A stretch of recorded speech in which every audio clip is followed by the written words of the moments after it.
El tema de la mónada que hemos tratado esta mañana trajo una gran cantidad de inquietudes en algunas de las personas que estaban presentes. Por lo menos varias personas me han manifestado una cantidad de inquietudes. No puedo referirme a cada una de ellas, no tenemos tiempo, pero sí algunos de los asuntos que me han puesto en consideración son lo suficientemente interesantes como para incorporarlos al trabajo.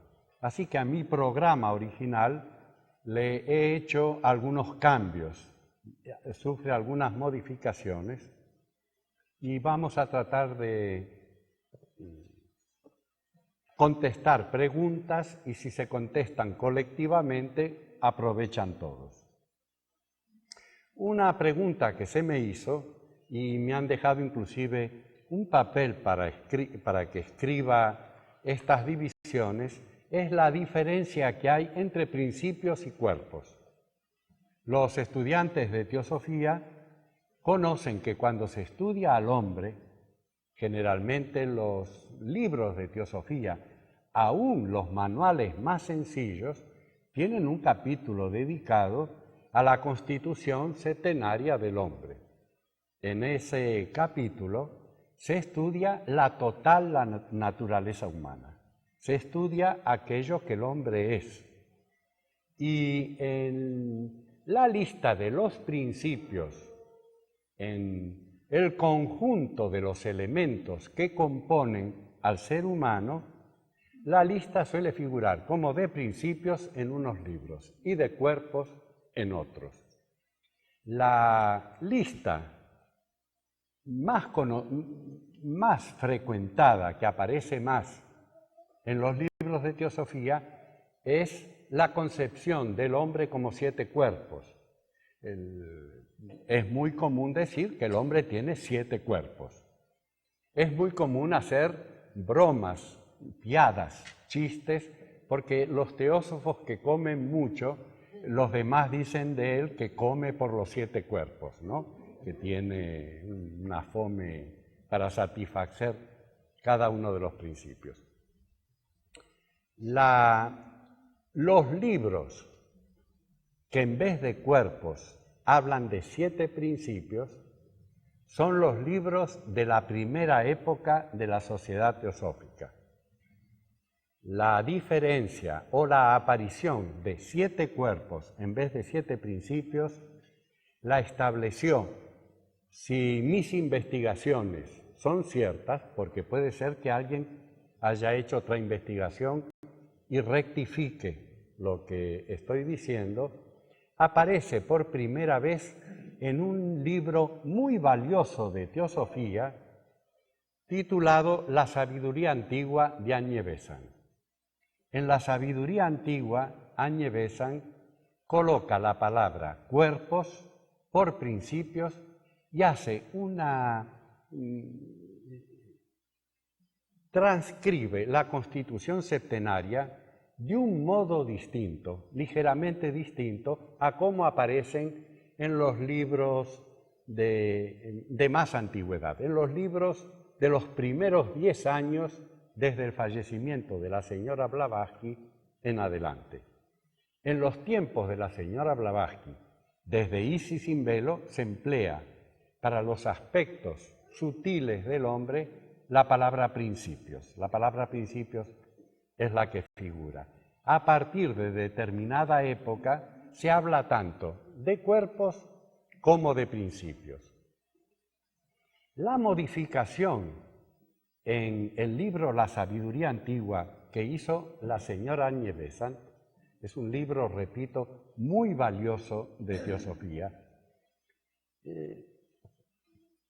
No es una cosa enteramente nueva que Madame Besant haya pensado así de manera propia.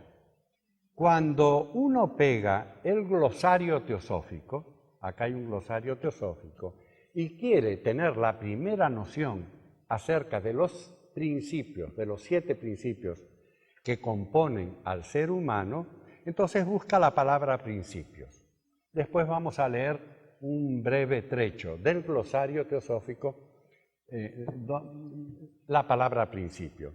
¿Cómo hacemos con cualquier palabra en el diccionario o una enciclopedia? Cuando tenemos dudas, buscamos esa palabra para tener una definición de la palabra. En el glosario teosófico, Agne Besant dice que el ser humano es un compuesto de principios o elementos y que la composición fundamental y básica, no solo en el glosario, en la doctrina secreta también, que la concepción básica, la naturaleza básica del hombre es la de 3 principios.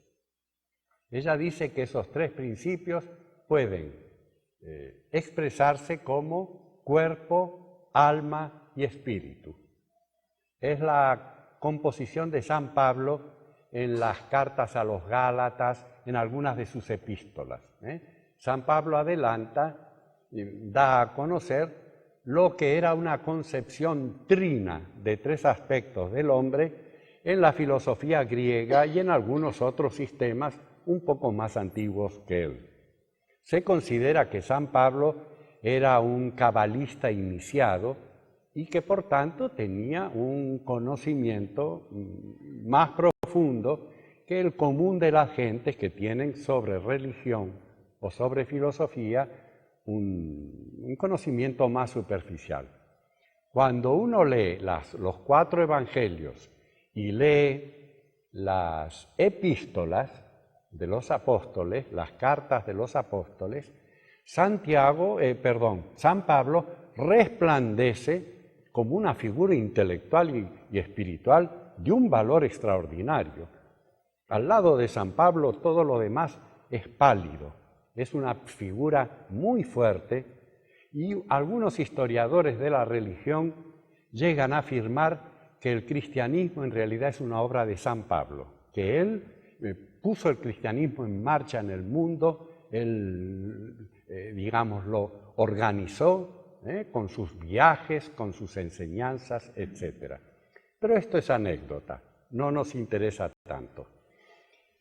De modo que hay una clasificación ternaria de 3 principios, cuerpo, alma y espíritu.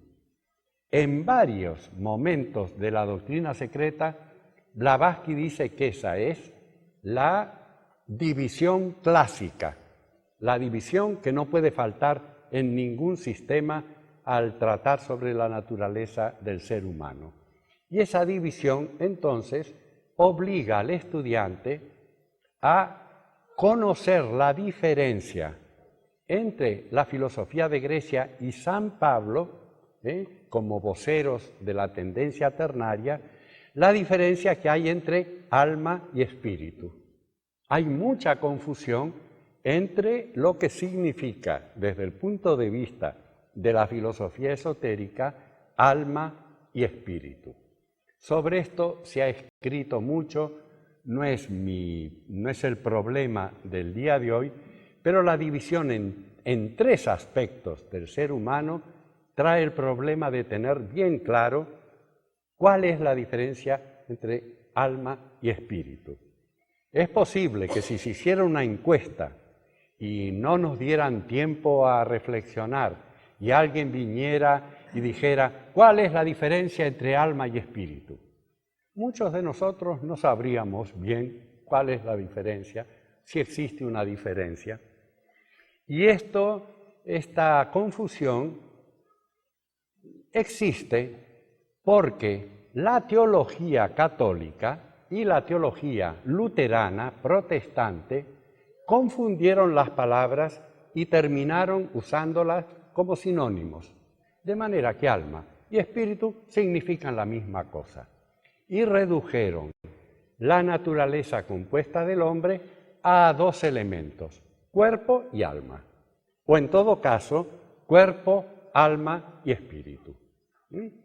Todas las diferencias, la diferencia entre alma y espíritu es muy significativa. Yo puedo dar una clave teosófica. Alma es manas, espíritu es atma buddhi.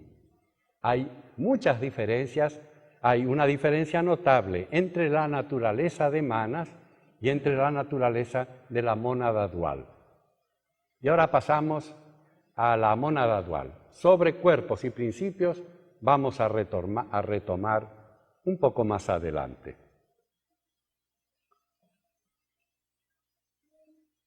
En la enseñanza oculta, como hemos visto esta mañana, dice que hay una realidad inmutable, suprema, última en el universo, de cuyo seno aparece primero una proyección homogénea, a la que llamamos primer logos, pero esa proyección homogénea, esa naturaleza primera aparecida, la primera en aparecer en el marco del universo que va a ser, tiene en su interior diversidad. Y la diversidad, la dualidad, la triplicidad, la diversidad va apareciendo con el tiempo. Y a esa aparición y desarrollo de la diversidad le llamamos evolución. Las cosas vienen de una fuente primaria, pero por polarización. Hay naturalezas opuestas y entre las dos naturalezas opuestas aparece toda una creación. En los símbolos en la doctrina oculta es que la polarización padre-madre, prakriti, purusha, la polarización entre dos principios universales da un resultado. Si hay un padre y una madre, hay un hijo. Y el hijo es el universo. El hijo es el tercer logos y el hijo tiene todas las facultades en él del padre y de la madre. Es decir, el padre no tiene las capacidades de lo femenino. La madre no tiene las capacidades de lo masculino. Pero el hijo tiene todo conjuntamente. Por eso el hijo es padre, madre, otra vez, es un ser andrógino, es un ser bisexual, no porque tenga órganos de generación masculinos o femeninos. El falicismo en el sistema oculto no es sexualismo. Los órganos de generación masculinos y femeninos aparecen en la tercera raza cuando los sexos se separan, pero hasta ese momento, cuando hablamos de hermafroditismo, cuando hablamos de que toda entidad en el universo, desde el primer logos, que es un hermafrodita potencial, hasta todo lo que viene después, está compuesto de las dos polaridades de la naturaleza, espíritu y materia, masculino, femenino, o femenino, masculino, para que alguna señora no se moleste, ¿no? Es pareja la cosa.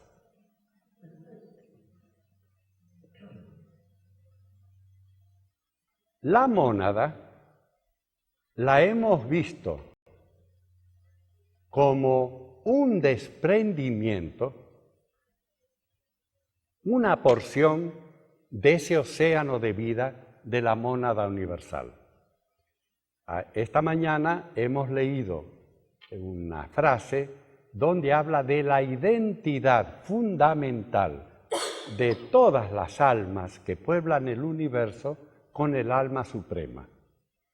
Así es que el alma, llamada alma en ese momento y en otros momentos mónada, participa de la naturaleza de todas las mónadas universales, es de la misma naturaleza del alma universal.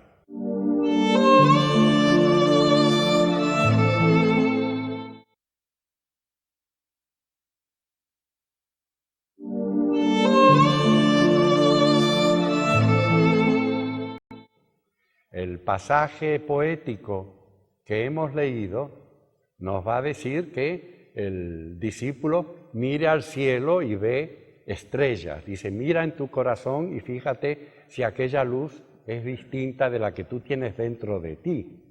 Debería ser espíritu. Llámase alma, pero por la división que hace. Sí, pero como alma y espíritu se tratan como sinónimos. Y Blavatsky no era muy ordenada. Ella usa alma. Para la misma cosa, Blavatsky usa alma y usa espíritu. Eso crea confusión. Hay que saber qué está diciendo en el momento que lo está diciendo, ¿no? Y eso se logra después de mucho transitar el libro, después de mucho estar en el estilo de Madame Blavatsky. Cuando la mónada aparece en el umbral del universo, el universo está delante de ella para que ella empiece a transitar. Está como un gran escenario para un actor. El actor se asoma al escenario y va a tener que aprender a representar distintos roles, distintos papeles, y en una obra el actor representa a tal personaje y en otra obra el actor representa a otro personaje. De manera que las mónadas se asoman. Esta expresión está en la doctrina secreta. Las mónadas se asoman al universo y la fuerza evolucionaria las lanza en la materia de los distintos planos. Y ustedes ya saben, y además lo hemos leído, que la mónada da por los globos de la cadena terrestre 7 giros en el globo A y es un mineral, 7 giros en el globo B y es un vegetal, 7 globos, anima a la materia dando series septenarias hasta pasar al próximo globo y dando series septenarias, con un espacio de descanso entre globo y globo. Esa descripción está hecha en distintos libros de teosofía, incluyendo la doctrina secreta.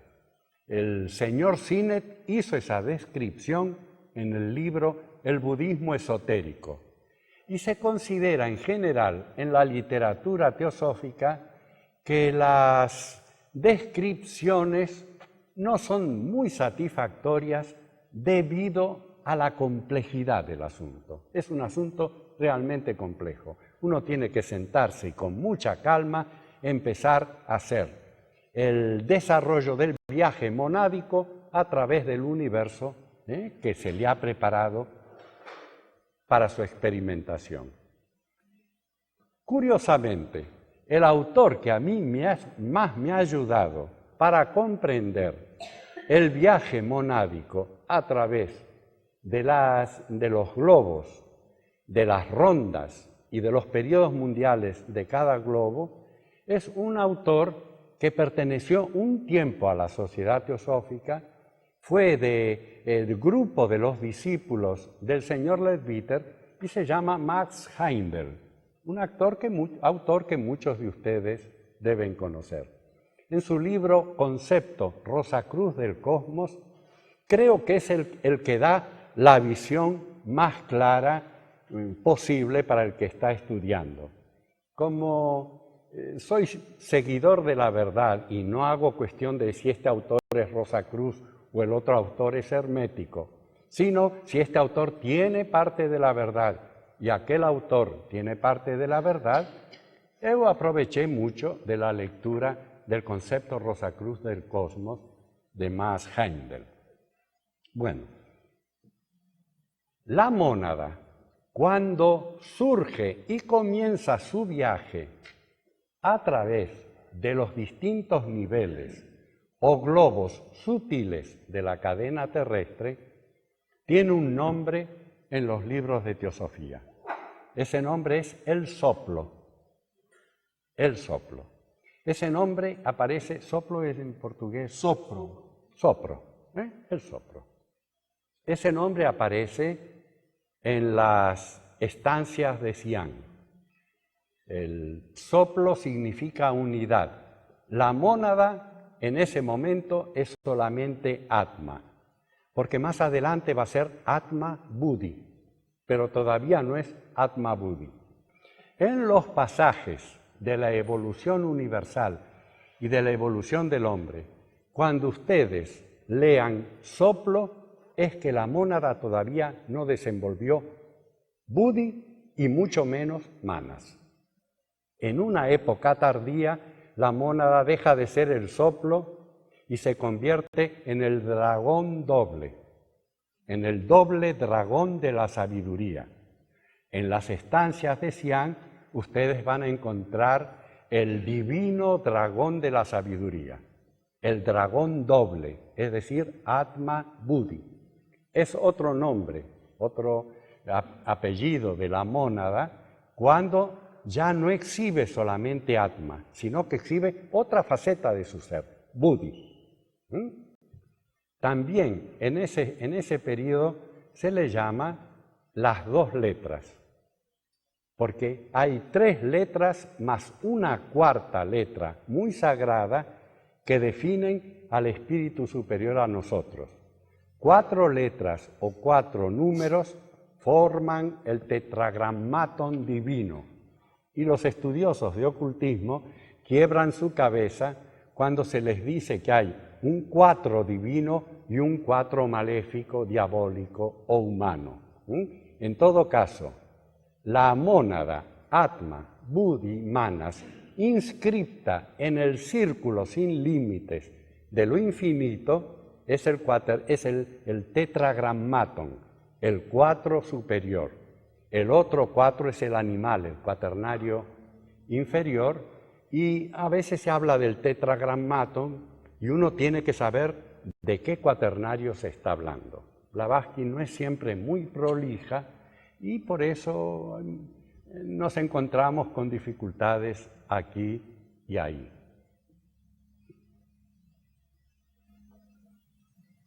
Aquí en su calidad de soplo,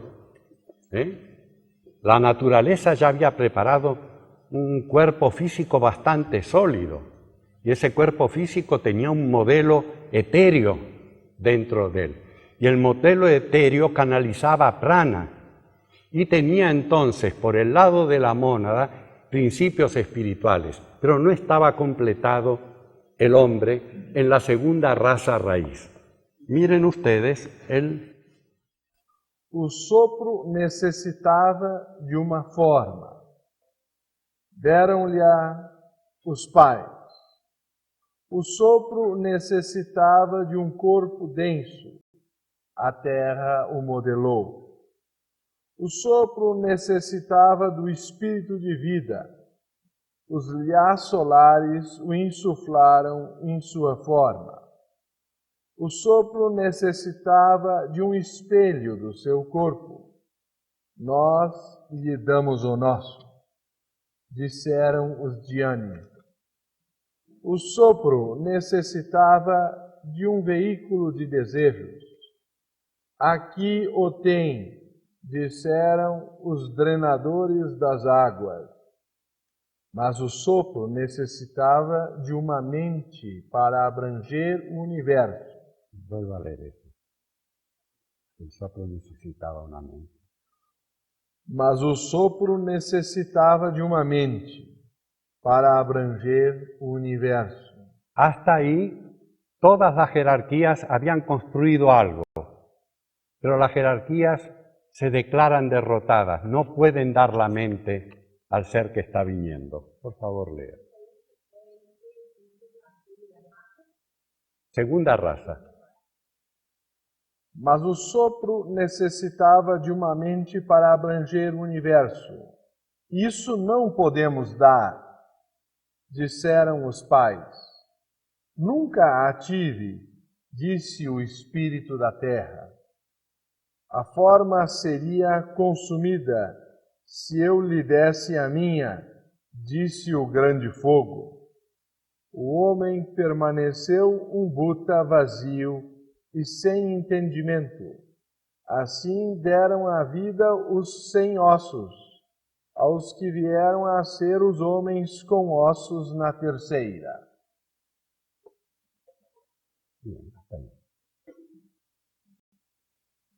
Este es un esloka de las estancias del tercer volumen y nos acerca un poco a la idea de cómo una cantidad de fuerzas,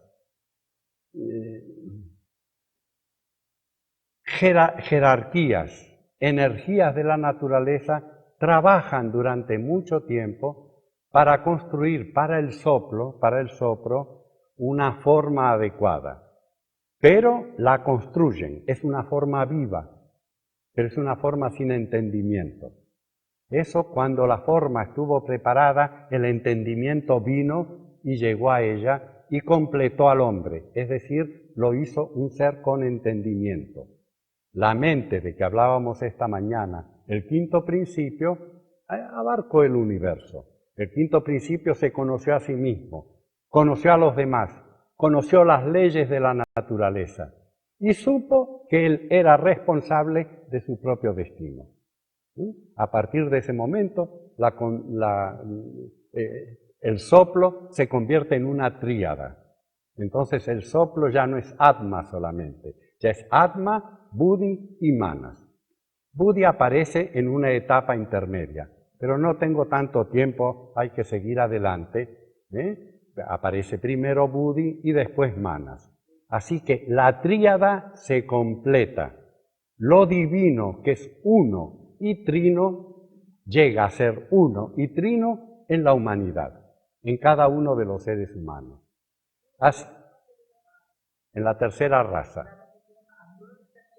En la tercera raza. Cuando estudiemos las razas, mañana vamos a detallar un poco más cómo fue la condición física y psíquica y mental de la humanidad en su progreso evolucionario. Bueno, volvemos a principios y cuerpos. La palabra principio es una palabra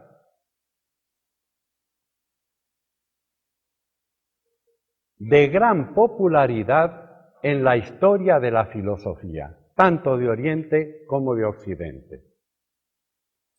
Nosotros, que no tenemos una formación filosófica tan completa ni tan perfecta, usamos la palabra principio en su acepción de tiempo. Un poco como dice en el primer versículo del Génesis bíblico. En el principio, es decir, cuando se comienza algo, principiamos a hacer una cosa. Es lo mismo que empezamos a hacer una cosa. Ese es uno de los significados de la palabra principio que utilizamos en el diario vivir. Hay que empezar o principiar a hacer tal cosa.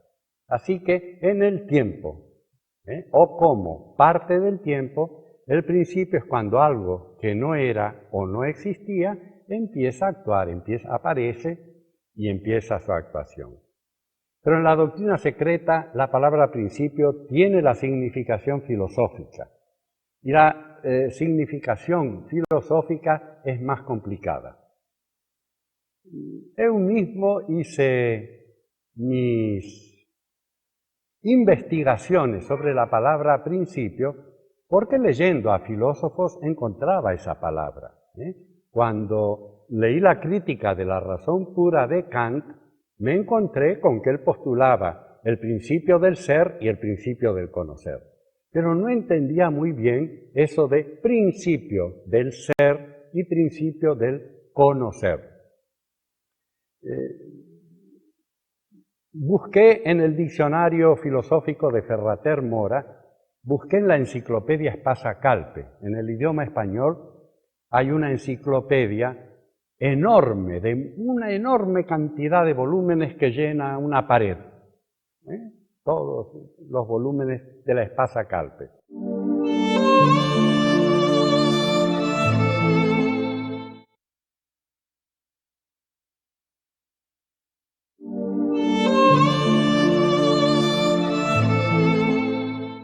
Cuando alguien es muy erudito, decimos en idioma español que tiene la enciclopedia Espasa Calpe en la cabeza, ¿no? Que tiene un conocimiento, una información de carácter muy extraordinario.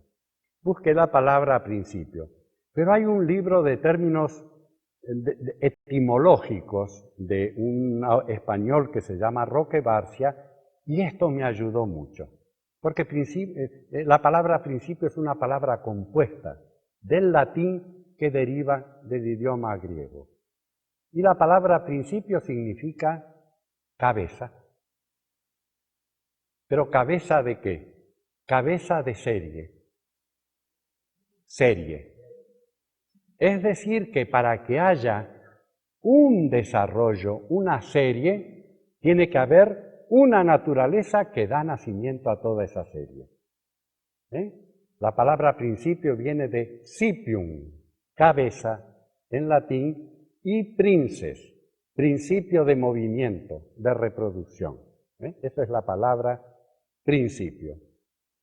Principio es aquella naturaleza única, especial, que da nacimiento por sí misma a una serie de condiciones y de entidades que participan de esa cabeza. Vamos a tratar de explicar esto. Esto no es fácil, pero uno está con la porción filosófica de la doctrina secreta y tiene que tratar de aclarar las cosas. ¿Por qué hay 7 principios? ¿Por qué hay 7 planos? Porque hay, como me decía una hermana Onten, 7 notas. Son diferenciaciones de la naturaleza. Las 7 notas musicales sirven como ejemplo, y en algunos libros de teosofía aparece ese ejemplo. Primero hay silencio. El sonido aparece en el seno del silencio. Y cuando el sonido aparece en el seno del silencio, tiene 7 variaciones, que son las 7 notas de la escala musical. Do, re, mi, fa, sol, la, si. Luego vuelve el do, pero ya en otra escala, en otra superior, en una escala más arriba. Eso hace las grandes diferenciaciones en la música. Pero las notas fundamentales son 7. Ustedes miren qué maravilla, porque a veces no pensamos o nos damos cuenta, se nos enciende la lamparita en algún momento y uno dice, qué cosa extraordinaria. Con 7 notas se escribieron todas las sinfonías de Beethoven, se escribieron todas las óperas de Mozart, todas las pasiones y cantatas de Juan Sebastián Bach, todas las óperas de Verdi, todos los dramas musicales de Wagner, toda la música, con 7 notas y sus combinaciones. Y las combinaciones o degradaciones de cada una de las notas, porque cada nota tiene un medio tono, un la bajamos medio tono y es un la bemol, pero subimos medio tono y es un la sostenido. Así que con 7 notas y esas variaciones se ha escrito toda la música. Todo lo que cantaron anoche estos amigos de la nueva era se escribió con 7 notas. Todos los mantras de la India con esos 7 sonidos. Esos 7 sonidos son modificaciones del sonido original, del sonido manifestado.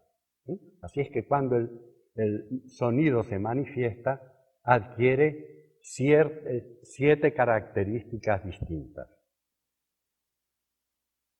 En los principios teosóficos, vamos a ir con lentitud para no enredarme yo mismo, ¿no? Cuando los teósofos estudiamos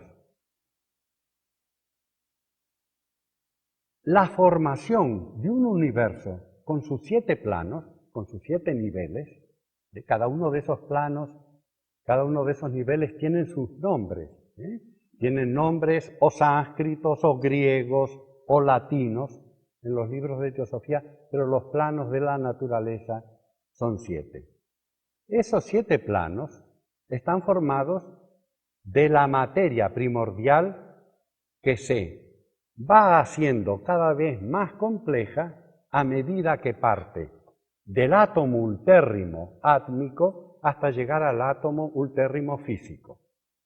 Así lo que es muy sencillo y simple, cuando la primera materia organizada aparece en una evolución, en un ciclo evolucionario, esa materia va sacando cualidades de sí misma, se va haciendo más complicada y a medida que se complica forma los subplanos de cada plano. Esto da para entender hasta ahora. La materia que aparece simple en el plano átmico comienza a exhibir diferenciación, y entonces esa complicación creciente de la materia forman los subplanos. Ustedes han estudiado los subplanos de cada plano. Tienen que conocer esto porque está en los manuales más sencillos de teosofía.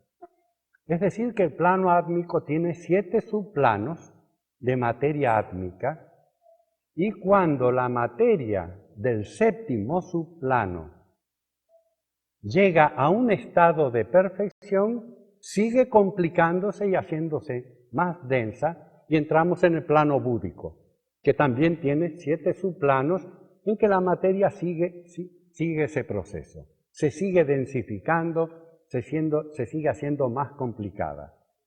Cuando la materia forma, por complicación, densificación cada vez más creciente, forma el plano búdico, sigue con su complicación, con su densificación, y vamos a tener el plano manásico. Ya tenemos el plano átmico, el plano búdico, ahora empieza la formación del plano manásico.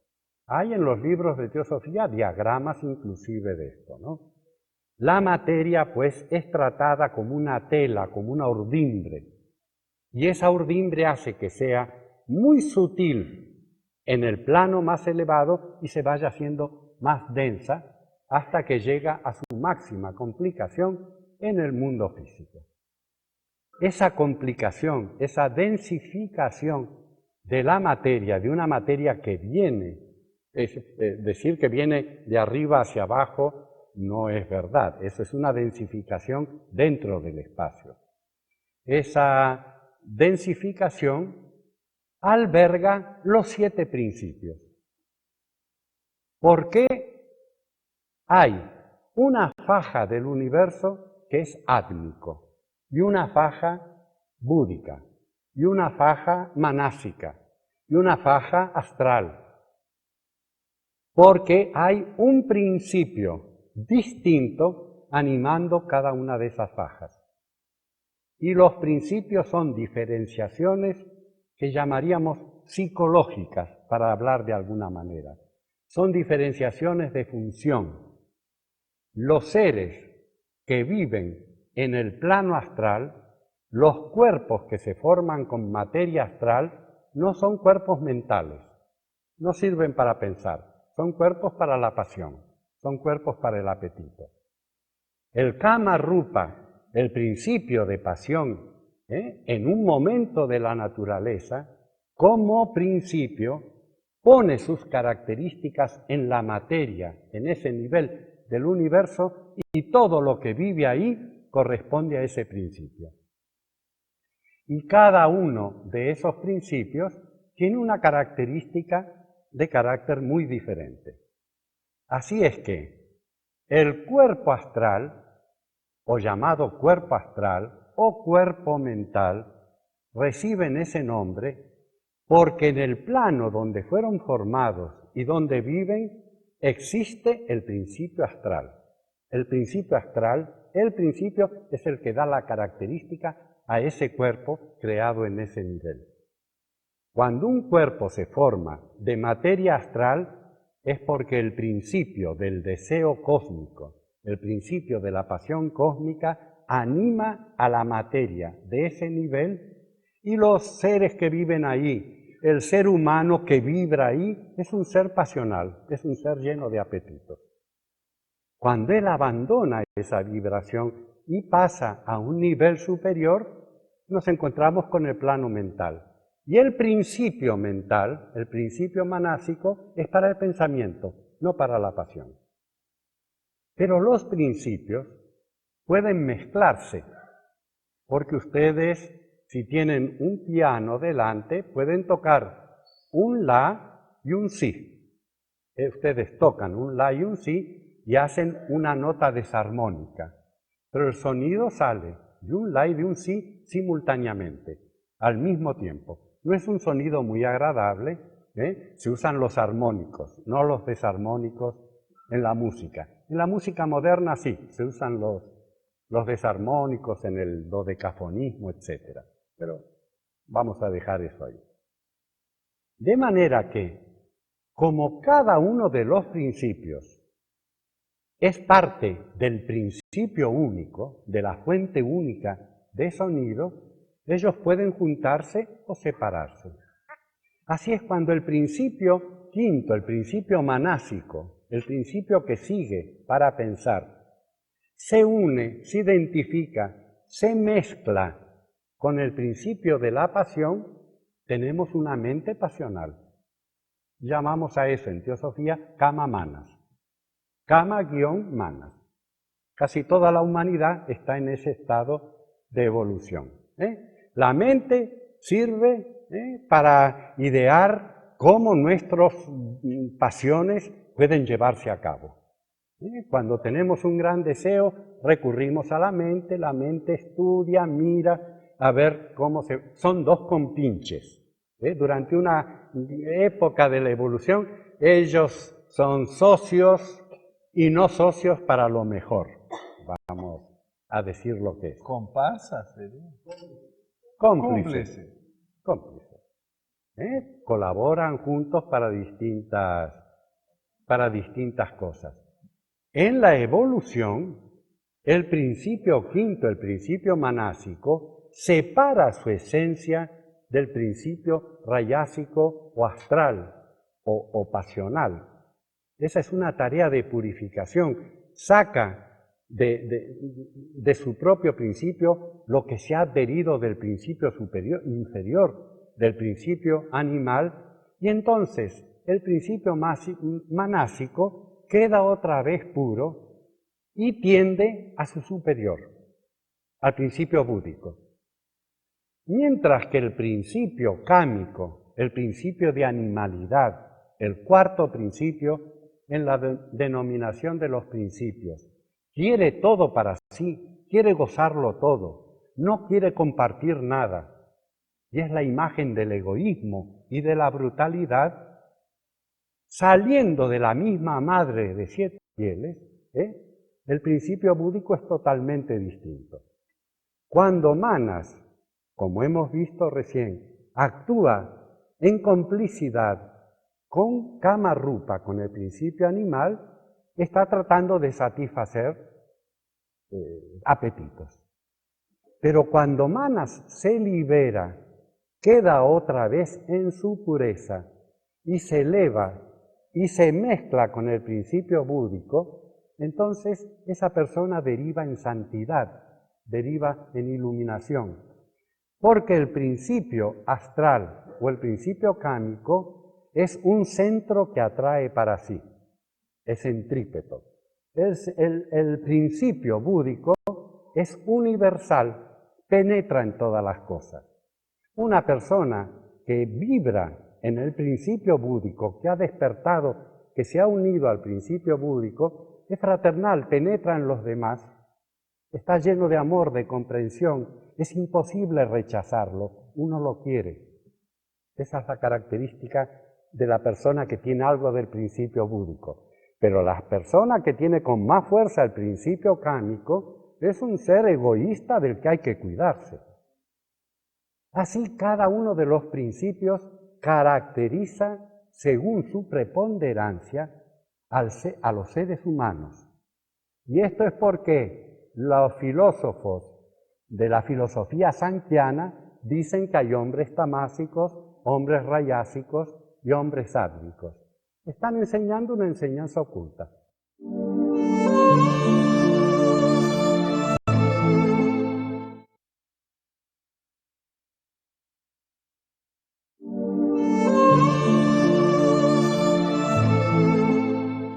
Toda esa sección de la filosofía sankhya es ocultismo puro. Porque entre nosotros sabemos que hay personas de esta característica intelectuales que no son ni muy pasionales ni muy espirituales, cuando hay una gran porción de manas, tenemos al intelectual que no tiene necesariamente que ser ni pasional ni espiritual. Pero cuando manas gravita, se dirige, es atraído por el principio búdico, manas sufre una transformación, porque recibe la influencia, recibe la luz y se mezcla con el principio búdico. A ese estado del discipulado se le llama Buddhistayhasa, Buddhistayhasa, es decir, un Buddhi, algo resplandeciente y universal, que ha logrado unirse a manas, que ha asimilado parte de manas y se convierte en una inteligencia individual, pero pura, luminosa, despierta. La característica de los arhats, la característica de los iniciados, que benditos sean ellos, han logrado un estado de espiritualidad muy grande.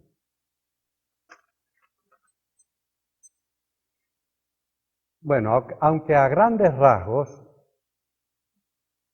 ustedes pueden ver las diferencias, esas 7 diferencias desde el alma del mundo manifestada, esas 7 diferencias en el plasma original, en el alma original.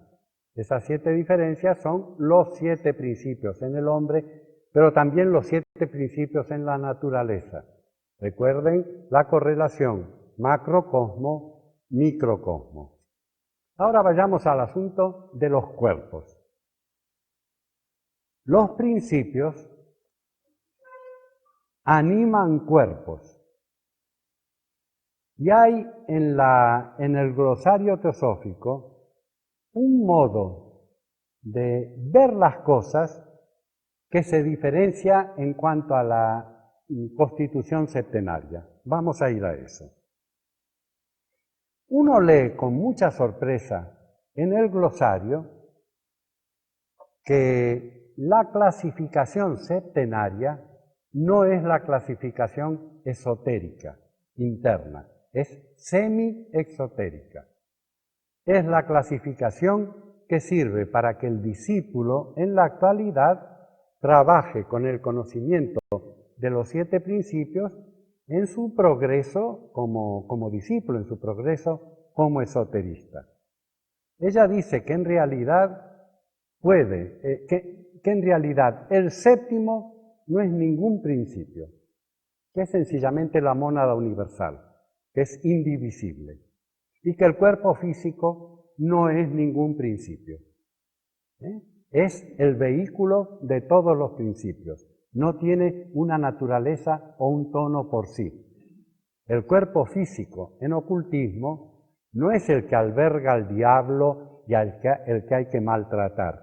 En ocultismo al cuerpo físico se lo representa como una víctima.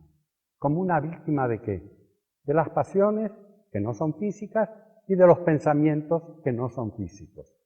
El cuerpo físico más bien se enferma, se envejece rápidamente, muere antes de tiempo, porque la vida psíquica desordenada de los seres humanos golpea tanto a ese morador, que es al cuerpo en que está morando, que finalmente enferma a ese cuerpo, lo envejece, lo hace padecer.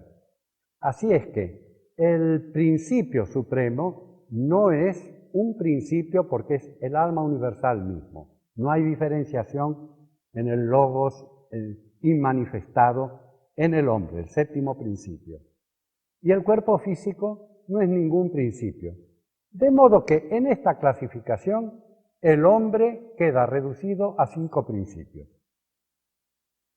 La señora Besant en el libro La sabiduría antigua toma estas recomendaciones. Ella no inventó cambios en la Constitución septenaria. Me consta de que ha sido acusada de ser el primer autor teosófico que puso diferencias o cambió la nomenclatura tal como la presentaba Blavatsky. Pero Blavatsky ya dijo que podía interpretarse la Constitución septenaria de otras maneras.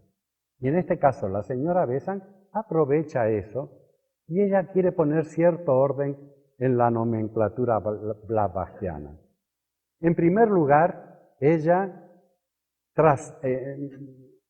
en vez de principios, pone cuerpos. Mantiene el cuerpo físico y lo divide en dos. En cuerpo físico y su modelo sutil, que es lo que ahora conocemos como duplo etéreo. En los libros tempranos de teosofía, el doble etéreo se llamaba Linga Sharira. Los nombres en una clasificación y en otra hay que aprenderlos de memoria, no queda más remedio. El que quiera estudiar teosofía tiene que aprender unos 40 o 45 términos de memoria, porque aparecen en todas partes y son términos técnicos. Y uno no puede estar explicando a otro, yo les digo a voces, porque estoy construyendo Antakarana y no tengo que decir, en estos momentos por medio de la meditación estoy tratando de elevar mi vida y hacer entonces que el ego espiritual gravite hacia mi personalidad, mientras mi personalidad gravita hacia el ser. No tengo que dar esa explicación. Digo Antakarana y otro estudiante de teosofía me entiende. Es como en medicina, en física, en química. Hay términos técnicos, tanto que los médicos cuando no quieren que el paciente se entere de lo que está pasando, hablan con lenguaje técnico. Y al hablar con lenguaje técnico, el profano de ese lenguaje no entiende muy bien qué es lo que está pasando. Y está ahí, doctor, ¿y qué es? ¿No? El estudio de la teosofía tiene una cantidad de términos. Por ejemplo, los términos del septenario humano hay que aprenderlos. Esto hay que aprenderlos de memoria. Cada vez que digo Buddhi, no tengo por qué explicar la naturaleza de Buddhi. Ustedes ya saben a qué me refiero y de qué estoy hablando y el significado de la palabra. Así son yo hice una lista, unos 40 términos. Un estudioso, 45, un estudioso de teosofía, tiene que aprender si no quiere ir todo el tiempo al glosario teosófico. Si no, tiene que estar ahí con el glosario en la mano. En la clasificación de la señora Besant figura el cuerpo físico, número 1, el cuerpo etéreo o doble etéreo, número 2. En Blavatsky son Stula Sharira y Linga Sharira en la clasificación de principios blavatskyana. El cuerpo astral, Kama Rupa en la literatura antigua y cuerpo astral en la literatura moderna. Y luego pasa a los dos cuerpos mentales, el cuerpo mental inferior y el cuerpo mental superior. Y tenemos 5 cuerpos, pero no hay prana ahí. Porque la misma Blavatsky dice que prana es un principio general y no un principio particular del hombre. El sacar prana, que no es un cuerpo, de la clasificación de los 7 cuerpos, es un arreglo que hizo, una presentación que hizo de la teosofía la señora Besant. En la literatura oculta, el prana está en toda la naturaleza. Nosotros lo respiramos, lo usamos, nos mantiene vivos. Es un fuego sutil que anima a todas las criaturas y a todas las organizaciones materiales. No es un principio individual, pero algunos libros, sí, algunos tratados nos dirán que cuando el prana es utilizado por cualquier persona, se individualiza y que el prana, al ser utilizado por el septenario, por el resto de los principios, adquiere características psíquicas de esa persona. Y esa opinión también es razonable. Ustedes habrán encontrado gente con mucha vitalidad, pero con vitalidad muy animal, y no pueden estar al lado de ellos, porque hay una vibración de carácter desagradable. El prana, en todo caso, es uno en toda la naturaleza, pero adquiere características según el vaso comunicante a través del cual pasa. En realidad, las energías de la naturaleza sufren cierta transformación cuando nosotros las usamos. No es la misma fuerza que se transmite con la palabra, no es la misma en toda la clase de gente. Hay gente con un estado psíquico muy conflictivo que lastima casi continuamente con el sonido de la palabra, mientras otras personas más bien acarician, son muy gratas cuando emiten el sonido de la palabra. Sin embargo, la capacidad de hablar la tenemos todos, pero está teñida de estados psíquicos, de estados mentales. Esto tiene que ver con la ley de emanación de que hablábamos días anteriores. Lo que emanamos es constructivo, es útil a los demás. Lo que emanamos, donde hay conflicto, pone calma o agrega pelea y briga. Lo que emanamos de nosotros pone claridad conceptual o confusión. Esto de que los principios pasan y se explayan y emanan a través nuestro tiene un carácter moral muy grande, sobre todo en el sendero. Así es que los cuerpos en la literatura teosófica a partir del libro de la doctora Besant, La sabiduría antigua, son los cuerpos que dije. Cuerpo físico, doble etéreo, segundo, cuerpo astral, que corresponde al Kama Rupa, tercero, cuerpo mental inferior y cuerpo mental superior. Dos cuerpos para un principio. El principio manásico en la doctora Besant utiliza dos cuerpos, pero en la literatura antigua y en la doctrina secreta también se habla del manas inferior y del manas superior, aunque no se los distinga como dos cuerpos. Tenemos hasta este momento 5 cuerpos al que se agrega cuerpo búdico y cuerpo átmico.